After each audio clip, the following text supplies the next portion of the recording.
गरीब किसान राज की कहानी। कभी एक समय राजू नाम का एक दयालु किसान रहता था। उसके पास एक छोटी सी झोपड़ी थी। जी सकी छत सखू घास से बनी थी। राजू बड़ा ही गरीब किसान भी था, पर उसने अपनी गरीबी से भी हिम्मत नहीं हारी थी। राजू अपने खेतों में बहुत मेहनत किया करता था। उसकी मेहनत से ही इस साल उसका खेत सब्जियों से भरा हुआ था।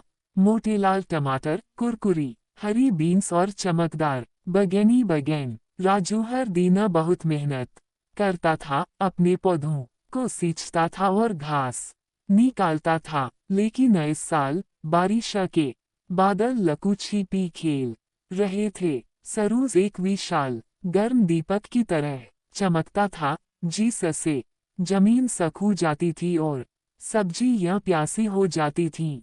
राजू चिंतित था, बारिश के बिना उसकी सब्जियां नहीं उग पाएंगी और उसके पास बाजार में बेचने के लिए पर्याप्त फसल भी नहीं होगी। वह अपनी छोटी बेटी रानी के लिए नए जतू या मीठे जलेबी, तले हुए आटे का नाश्ता नहीं खरीद पाएगा। एक सबूह राजू उदास महसूस कर रहा था। जब वह अपनी झोपड़ी के पास बैठा था तो एक छोटी सी गौरैया उसके कंधे पर आकर बैठ गई। उद्धरण चिन्ह चहचहाट चहचहाट। गौरैया ने सिर झुकाते हुए कहा, इस साल बारिश के बादल लकू छिपी खेल रहे थे। सरूज एक विशाल गर्म दीपक की तरह चमकता था। जिससे जमीन सूख जाती थी और सब्जियां प्यासी हो जाती थीं।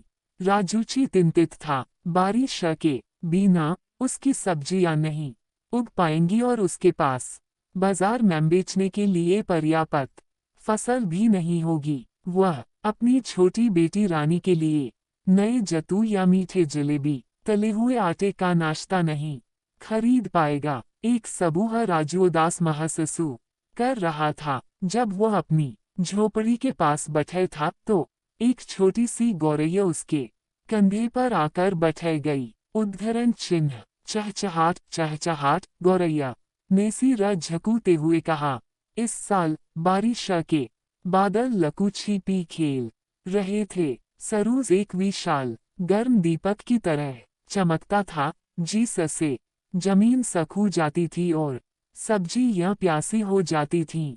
राजू चिंतित था, बारिश के बिना उसकी सब्जियां नहीं उग पाएंगी और उसके पास बाजार में बेचने के लिए पर्याप्त फसल भी नहीं होगी। वह अपनी छोटी बेटी रानी के लिए नए जतू या मीठे जलेबी, तले हुए आटे का नाश्ता नहीं खरीद पाएगा। एक सबूह राजू उदास महसूस कर रहा था। जब वह अपनी झोपड़ी के पास बैठा था तो एक छोटी सी गौरैया उसके कंधे पर आकर बैठ गई। उद्धरण चिन्ह चहचहाट चहचहाट। गौरैया ने सिर झुकाते हुए कहा, मुंह लटकाए क्यों थे हो राजू हैरान था। एक बोलने वाली गौरैया। उसने सूखू जमीन और भाखू सब्जियों के बारे में अपनी चिंता बताई। गौरैया ने धैर्य पर्य रवु कर सनु। उद्धरण चिन्ह चिंता मत करो वह चहचहाए, मझू एक गाँव स्थान का पता है। आम के ऊंचे पेड़ के पीछे एक छिपी हुई धारा बहती है।